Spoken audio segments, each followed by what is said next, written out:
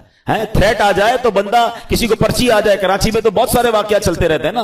ہمارے پاس بھی بیچارے لوگ دعا کے لیے آتے ہیں، بھائی فون آ گیا ہے، فلاں چیز آ گئی ہے، ہوتا کچھ نہیں ہے، اس بیچارے کی نیند توڑ جاتی ہے. اللہ تعالیٰ ہم سب کو عافیت میں رکھے، ان ظالموں کے ظلم سے بچائے، دہشت گردوں کی دہشت گردیوں سے بچائے. مگر these are all examples for all of us, کہ یہ جب ہمارے ساتھ ہوتا ہے تو ہمارا کیا حال ہو جاتا ہے. افریقہ کے کئی ملک جہاں کڈنیپ کی دھمکیاں اور پتہ نہیں کیا کیا چل رہا ہوتا ہے دنیا میں. اچھا آپ میں سے کچھ لوگ ہوں گے کہیں گے یار مجھے تو کوئی دھمکی نہیں آئی، اللہ کا شکر، اللہ کرے کبھی آئے بھی نہ آپ کو. مگر یہ والی دشمنی تو قرآن نے بتا دی ہے نا، یہ دھمکی تو آپ کے پاس موجود ہے، یہ اٹیک، اور یہ دشمن آپ کا بھی ہے. وہ دشمن ہو نہ ہو، یہ دشمن سب کا ہے. قرآن کہہ رہا ہے تمہارا کھلا دشمن ہے. کیا اس کے لیے کوئی پلاننگ کی؟ اس سے بچنے کا کوئی غور کیا؟ اس کے لیے کسی کے پاس گئے کہ یار یہ کدھر کدھر سے حملہ کر سکتا ہے؟ مجھے ایک بات بتائیں، کوئی میری جان لے سکتا ہے دنیا میں، میری دولت لے سکتا ہے، مگر یہ سب چیزیں کم ہے. شیطان میرا ایمان لے سکتا ہے، اس سے قیمتی چیز کوئی نہیں ہے میرے پاس. اگر ایمان ہی چلا گیا تو پھر کیا ہے میرے پاس؟ وہ ایکچوئل اس کا جو الٹیمیٹ گول ہے نا شیطان کا، یہ سمجھنا ہوگا. اس کا الٹیمیٹ گول یہ ہے کہ وہ میرا اور آپ کا ایمان چھین لے اور ہم دنیا سے بے ایمان ہو کر جائیں. اور ایک بات یاد رکھیے گا، سارے روزے، ساری تراویح، ساری عبادت، ساری نمازیں، سارے صدقے، سارے حج، سب کچھ برباد ہو جاتے ہیں اس کے جو ایمان پہ دنیا سے نہیں جاتا. ہاں ایمان ہے تو سب کچھ ہے، ایمان کے بغیر گئے پھر کچھ بھی نہیں ہے. ہاں یہ پہلے سمجھ لیجئے بات کو. میرے اور آپ کی زندگی کا جو سب سے بڑا ٹارگٹ ہونا چاہیے نا، وہ ایمان کی حفاظت ہونا چاہیے. آپ کو پتا ہے اللہ کے نبی علیہ الصلوۃ والسلام کیا دعا کرتے تھے؟ یا مقلب القلوب ثبت قلبی علی دینک. اس دعا کا معنی کیا ہے؟ اے دلوں کو پھیرنے والے، میرے دل کو اپنے دین پر ثابت قدمی عطا فرما، اسٹیڈ فاسٹنس عطا فرما. کون دعا کر رہا ہے؟ جس کے صدقے مجھے اور آپ کو ایمان ملا. یہ میری اور آپ کی تربیت ہے کہ دل بدلتا ہے. اللہ سے مانگو کہ مرتے وقت قلب سلیم رہے، ایمان کی حالت میں دنیا سے جاؤں.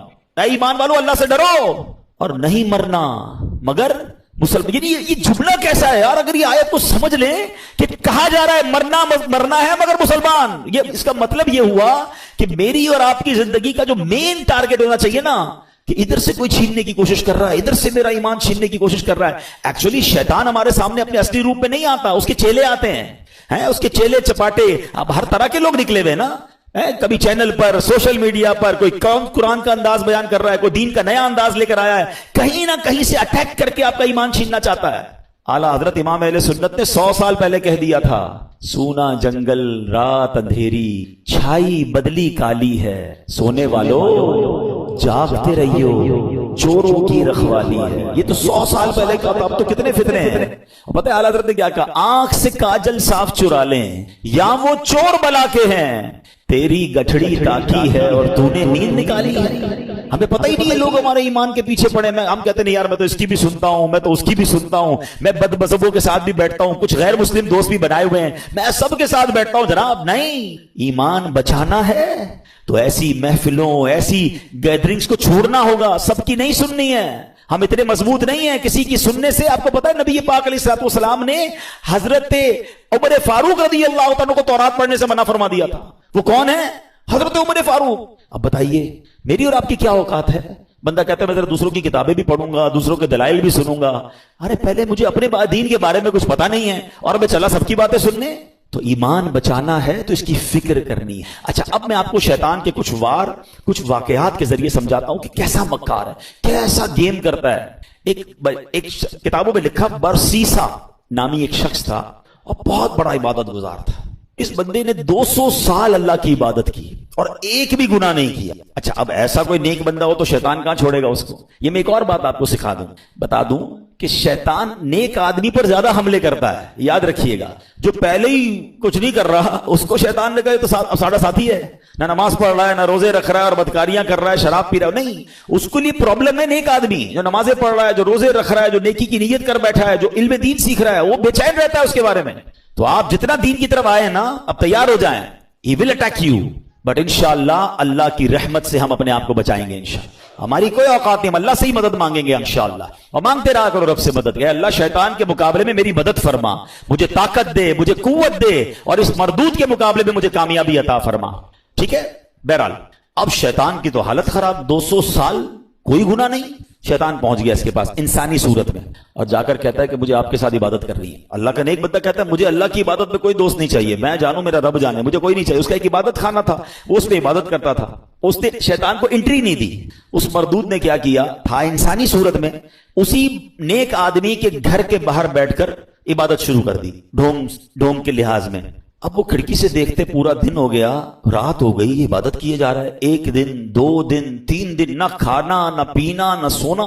برسیسا حیران کہ یار میں 200 سال سے عبادت کر رہا ہوں, مجھے بھوک بھی لگتی ہے, مجھے نیند بھی آتی ہے, نہ اس کو نیند آ رہی ہے نہ اس کو کھانے کی ضرورت ہے.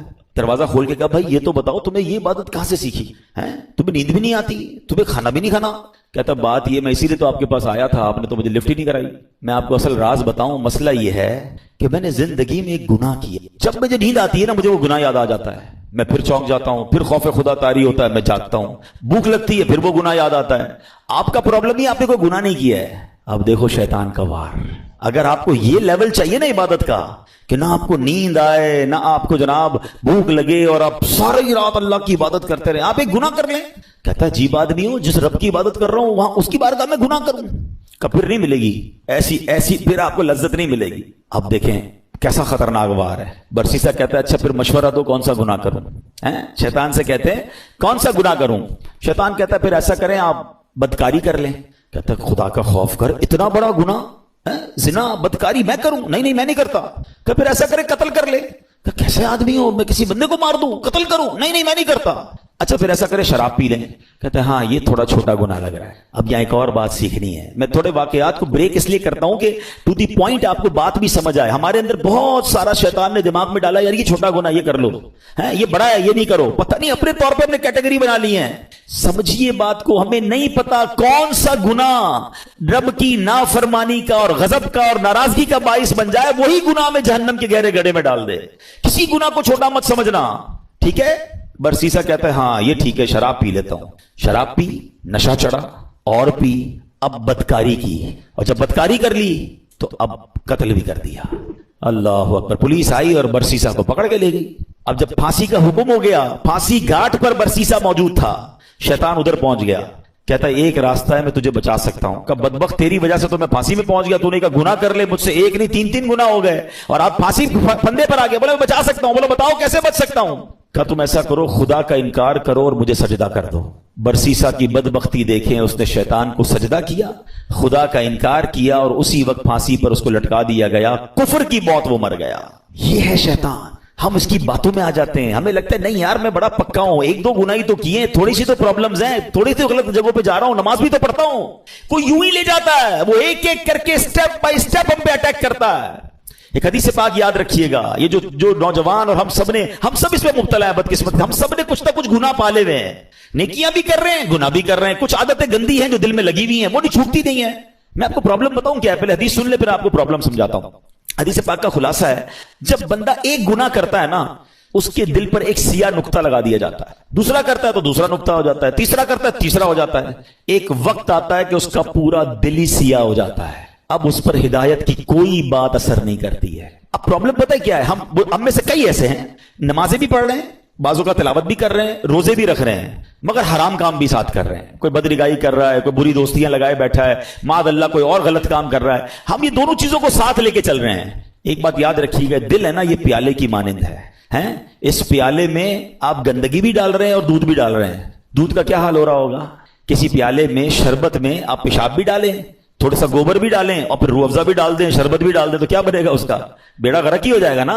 یہ جو مجھے اور آپ کو سجدوں کی لذت نہیں مل رہی نا, مجھے اور آپ کو جو عبادت کا نور نہیں مل رہا, میری آنکھوں سے جو آنسو نہیں بہ رہے, مجھے دعا کا جو لطف نہیں آ رہا, اس کی بڑی وجہ یہ ہے ہم نماز تو پڑھ رہے ہیں مگر گناہ نہیں چھوڑ رہے. جس دن آپ نے گناہ چھوڑے, اس پیالے کو صاف کیا, اس دل کو کلین کیا, آپ کو ہر سجدہ انشاءاللہ برکت عطا فرمائے گا. آپ دعا کرو گے آپ کے آنسو بہیں گے, آپ درود پڑھو گے آپ مدینے کی یاد میں کھو جاؤ گے, کیونکہ عبادت کا نور ملنا شروع ہو جائے گا. ہم دونوں چیزوں کو ساتھ لے کر چل رہے ہیں, ظلمت اور نور ساتھ نہیں چلتے. پہلے دل کو ان گندگیوں سے پاک کریں, پھر دیکھیں آپ کو عبادت کا نور کیسے ملتا ہے. تیار ہو جاؤ, شیطان کے واروں میں نہیں آنا. میں کون کون سا آپ کو واقعہ سناؤں, ایک اور واقعہ سنیے گا, یقین کریں ڈر لگتا ہے ایسی باتیں سن کر. پہلے تو یہ جو ہمیں نا پہلے بے خوف نہیں ہونا ہے, اللہ کی خفیہ تدبیر سے ڈرتے رہیں. ہم نے روزے رکھے, نمازیں پڑھی, تراویح پڑھی, کئیوں نے قرآن پڑھے, کئیوں نے زکاتیں دی. بھائی اب تو جناب کمال ہو گیا, بھائی بہت عبادت کر لی, اب تو جنت ہی اپنا پکا ٹھکانہ ہے, انشاءاللہ اللہ کی رحمت سے جنت میں جائیں گے. مگر اللہ کے خوف سے بے خوف نہیں ہونا ہے, ایمان کی حفاظت کی فکر کرنی ہے. سیدی اعلیٰ حضرت امام اہل سنت فرماتے ہیں کہ علماء فرماتے ہیں جس کو سلب ایمان کا خوف نہ ہو, ایمان کے چھن جانے کا خوف نہ ہو, نزا کے وقت اس کا ایمان چھن جانے کا شدید خطرہ ہے. پتہ ہے شیطان مرتے وقت, یعنی اتنا مردود کہوں کہ مرتے وقت بھی وہ رشتہ داروں کی شکل میں آتا ہے. جب انسان کی نزا کا وقت آتا ہے, آخری وقت, شیطان آ جاتا ہے اس کے کسی پرانے رشتہ دار کی شکل میں, ماں کی, والد کی, کسی رشتہ دار کی شکل میں, کہ بیٹا مرنے کے بعد پتا چلا اسلام تو ٹھیک مذہب نہیں ہے, بیٹا تو اسلام چھوڑ دے, تاکہ آخری وقت بھی ٹرائی کرتا ہے کہ اس کا ایمان چھین. اب بتائیں ہم اس سے دوستی کریں گے جو میرا ایمان چھیننا چاہتا ہے, یا اس کے لیے کانشیس ہو جائیں گے, تیار ہو جائیں گے کہ اس کی باتیں نہیں ماننی ہیں. حضرت امام ابو محمد فرماتے ہیں 3 بڑے عبادت گزار شخص تھے, حج کے لیے روانہ ہوئے. راستے میں ایک غیر مسلموں کی بستی میں قیام کیا. یہ بری صحبتوں کی آپ کو ایک نحوست بھی بتاتا ہوں. بندہ پتہ نہیں کبھی کہاں رہتا ہے, کبھی کن کے ساتھ رہتا ہے, سوچتا بھی نہیں ہے. غیر مسلموں کی بستی میں رہے. اب اس تینوں میں سے ایک بندے کی ایک عورت پہ نظر پڑی, ایک لڑکی پہ نظر پڑی, بڑی خوبصورت تھی. اس کا اس پہ دل آ گیا. ساتھیوں سے کہتا تم جاؤ حج پر, میں ذرا پیچھے آتا ہوں. کسی بہانے سے خود رک گیا, وہ ساتھی روانہ ہو گئے. یہ پہنچ گیا اس کے والد کے پاس کہ مجھے تمہاری بیٹی سے شادی کرنی ہے. کہ میری بیٹی کا مہر تم ادا نہیں کر سکو گے, بہت ہیوی ہے, بہت مہنگا ہے. کہ بتاؤ تو صحیح کیا ہے. کہ مہر یہ ہے کہ تم اسلام چھوڑ دو اور غیر مسلم ہو جاؤ. ساری زندگی جس کی عبادت میں گزری, شیطان نے ایسا حملہ کیا, عورت کا ایک ایسا جال پھینکا اس کے دل پر کہ اس شخص نے اسلام کو چھوڑا اور غیر مذہب اختیار کر لیا. حج پہ جا رہا تھا, سفر کون سا تھا, حج کا. سوچئے شیطان کب کہاں کیسے حملہ کر سکتا ہے, آپ سوچ نہیں سکتے.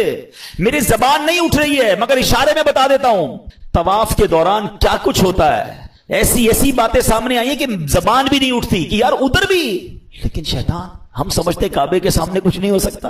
آپ اپنے گھر میں سوچ رہے ہو میں محفوظ ہوں, کعبے کے سامنے بہکاتا ہے وہ, ادھر غلط کام ہو جاتے ہیں. چوری پکڑتے ہوئے نہیں پکڑے جاتے حرم کے اندر ہیں. سوچئے شیطان سے کوئی محفوظ نہیں ہے. اپنے آپ کو سیکیور مت سمجھو, اس کی فکر کرنی ہے, دعائیں مانگنی ہے, اس کا علاج کرنا ہے اور اپنے آپ کو ان بری صحبتوں سے بچانا ہے. اب کیا ہوا, غیر مسلم ہو گیا. تھوڑے عرصے کے بعد اس بندے کا اسی مذہب پہ وصال ہو گیا, یعنی کفر پر ہی مر گیا. وہ جو دوست تھے نا حج پر گئے تھے, کچھ عرصے بعد اس بستی میں آئے گئے, یار پوچھے تو صحیح دوست کدھر ہے. کسی نے بتایا اس نے تو مذہب بھی بدل لیا اور اسی مذہب پر, کفر پر اس کی موت بھی ہو گئی. کہا یار قبر ہی بتا دو. قبر پہ گئے تو اس قبر کے کنارے ایک عورت 2 بچوں کے ساتھ بیٹھی رو رہی. عورت سے پوچھا تم کون ہو؟ کہا میں اس کی بیوی ہوں جس کی وجہ سے اس نے میرا مذہب اختیار کیا. دوست رونے لگے اور اس عورت کو بتایا کہ پتہ ہی ہمارا دوست کیسا تھا, کتنی عبادت کرتا تھا, کتنے روزے رکھتا تھا, بہت اللہ کا نیک بندہ تھا, اور دیکھو اس بیچارے کا اس کے ساتھ ہوا کیا کہ ایمان ہی چلا گیا. عورت نے جب یہ سنا کہ میرا شوہر اتنا نیک تھا, اس کے دل میں اسلام کی محبت آئی. وہ عورت کلمہ پڑھ کر مسلمان ہو گئی. ہائے ہائے ہائے, اس واقعے کو لکھ کر جو علماء نے باتیں لکھی ہیں نا, رونگٹے کھڑے ہو جاتے کہ یہ ہے اللہ کی خفیہ تدبیر. وہ جس عورت کے لیے غیر مسلم ہوا, وہ غیر مسلم کی موت مرا, اور اس کے مرنے کے بعد اللہ نے اس عورت کو ایمان کی دولت عطا فرما دی. یہ اللہ پاک کے فیصلے ہیں. اللہ کی خفیہ تدبیر سے ڈرو, اپنے ایمان کی فکر کرنی ہے, شیطان کے واروں سے بچنے کا ذہن بنانا ہے. اللہ کرے آج کے اس بیان میں ہم یہ سمجھ جائیں اور پریپیئر ہو جائیں کہ رمضان کے بعد ہمیں اس مردود کی بات نہیں ماننی ہے. ایک بزرگ کے بارے میں آتا ہے, بڑا کمال کا انہوں نے سوال کیا. ایک بار نیک آدمی کی شیطان سے ملاقات ہو گئی. انہوں نے شیطان سے کہا کہ اے ابلیس بتا میں تیرے جیسا کیسے بن سکتا ہوں. Very strange question. ابلیس کہتا ہے پوری دنیا میں آج تک کبھی مجھ سے کسی نے ایسا سوال نہیں کیا, میرے جیسا کون بننا چاہتا ہے. کہ بس تو بتا دے تیرے جیسا بننے کا طریقہ کیا ہے. ابلیس تو خوش ہو گیا, چلو ایک دوسرا پارٹنر ملا, بھائی کوئی تو ہے جو میرے جیسا بننا چاہتا ہے. کہ بہت آسان ہے میرے جیسا بننا. آپ 2 کام کر لیں کہ آپ نمازوں میں سستی کریں اور جھوٹی ہو یا سچی بس زیادہ قسمیں کھایا کریں. اور نیک شخص پتہ کیا کہتا ہے, میں اللہ تعالیٰ سے وعدہ کرتا ہوں زندگی میں آئندہ کبھی یہ 2 کام نہیں کروں گا. شیطان کہتا ہے آپ نے دھوکہ دیا مجھے, مجھ سے میرا راز لے لیا, میں بھی وعدہ کرتا ہوں کہ آئندہ کبھی کسی کو نصیحت والی بات نہیں بتاؤں گا. مگر what we get from that incident, یہ دو باتیں بڑی خطرناک ہیں, نمازوں میں سستی اور یہ بات بات پر قسمیں کھانا. کچھ لوگوں کا تو تقیہ کلام ہے, اللہ کی قسم, رسول کی قسم. ارے بھائی تم سے قسمیں کس نے بولا ہے؟ ہر بات میں قسم کھانی ہے. سودا بیچنا ہے تو قسم, کیوں قسمیں کھانی ہے؟ پلیز قسموں کی عادت ختم کریں. یہ سودا بک تو جاتا ہے قسمیں کھا کے, برکت اڑ جاتی ہے. لیکن پہلی بات زیادہ سیویئر ہے نا, نمازوں میں سستی. ہم زبان سے نہیں کہتے مگر ہم زبان حال سے پریکٹیکلی کیا میسج دے رہے ہوتے ہیں کہ اے شیطان جب تک تو بند تھا نا تب تک ہم اللہ کے بندے تھے, تب تک مسجدوں میں جاتے رہے. اب جب تیری باری ختم, اب تو چھوٹ کے آئے گا تو ہم اب تیری بات مانیں گے. کیا اس بار بھی ایسا پیغام دو گے؟ نیت کر لیں انشاءاللہ, کچھ بھی ہو جائے اس بار مسجد چھوڑ کے نہیں جائیں گے انشاءاللہ. نمازوں کی پابندی کریں گے. یہ شیطان کا وار ہے, وہ پہلے سست کرتا ہے نماز میں, یاد رکھیے گا. پہلے آپ کی جماعت جائے گی, ٹھیک ہے, اس کے بعد وہ کہے گا سنتیں پڑھنے کی کیا ضرورت ہے, نفل پڑھنے کی کیا ضرورت ہے. یہ بڑا مکار ہے. آپ دیکھیے پتہ ہے شیطان کے پلاننگ کیا ہوتی ہے. اتنا مکار ہے کہ نمازی کو یہ نہیں بولے گا نماز چھوڑ دے, پتہ یہ پکا ہے بھائی نمازی کہ جماعت چھوڑ دینا یار, کوئی بات نہیں, گھر میں بھی تو ہو ہی جاتی ہے. پہلے جماعت چھوڑوائے گا, مسجد سے دور کر دیا. اب کہے گا یار اتنی بڑی نماز پڑھنے کی کیا ضرورت ہے, نفل تو چھوڑ دے, ڈائریکٹ نفل چھوٹیں گے. پھر کہے گا سنتیں چھوڑ دے, سنتیں چھوٹیں گی, اور آخر میں آپ کا فرض بھی چلا جائے. یہ آپ کے میرے حصار ہیں, یہ عبادتوں کے حصار ہیں. یہ آپ سمجھیے گا, آپ کے گھر میں باؤنڈری ہوتی ہے نا, میری نماز کا حصار کیا ہے, میرے فرض کا حصار ہے واجب. یہ سمجھ لیں باؤنڈری ہے. واجب کے بعد ایک باؤنڈری ہے سنت کی, اس کے بعد ایک باؤنڈری ہے نفل کی. اگر میں نے نفل پکڑ کے رکھے نا میرے سنت نہیں جائے گی, اگر سنت پکڑ کے رکھے تو واجب نہیں جائے گا, واجب پکڑ کے رکھے تو فرض نہیں جائے گا, اور یہ سب چھوڑتا گیا تو ایک ایک کر کے وہ سب لے جائے گا. اچھا یہ ایک اور اس کی مکاری بتاؤں. پہلے تو پلان کرتا ہے کہ کسی نیک آدمی سے کوئی بڑا گناہ کرا دے, شراب پلا دے, بدکاری کروا دے, قتل کروا دے. جب یہ دیکھتا ہے نا یار یہ تو کچھ کر ہی نہیں رہا ہے, میری مان ہی نہیں رہا ہے, تھکتا نہیں ہے. یاد رکھیے گا اتنا خطرناک اینیمی ہے, اس کو نیند نہیں آتی, ہمیں نیند آتی ہے. ہم اس کو دیکھ نہیں سکتے, وہ ہمیں دیکھ رہا ہے. بلکہ روایتوں میں آیا یہ ہمارے بلڈ میں, ہماری رگوں کے اندر چل رہا ہوتا ہے. اتنا خطرناک دشمن ہے, اور ہم سوئے ہوئے ہیں, ہمیں فکر ہی کوئی نہیں ہے. ایک نعرہ لگاتے ہیں شیطان کے خلاف جنگ جاری رہے گی, صرف نعرہ لگاتے ہیں, کمبل اوڑھ کے سو جاتے ہیں. او بھائی تیار بھی تو کرو اپنے آپ کو کہ کیسے جنگ لڑو گے, ٹھیک ہے.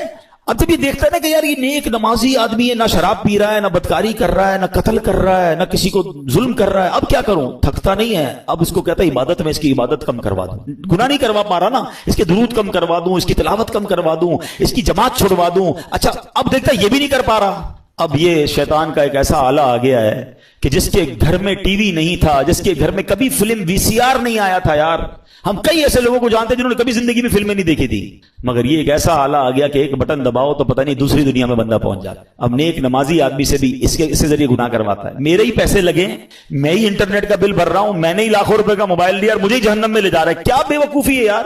سوچئے یہ شیطان کے وار ہیں, یہ ساری روحانیت منٹوں میں برباد ہو جاتی ہے جب آپ اپنی آنکھیں حرام دیکھتی ہیں.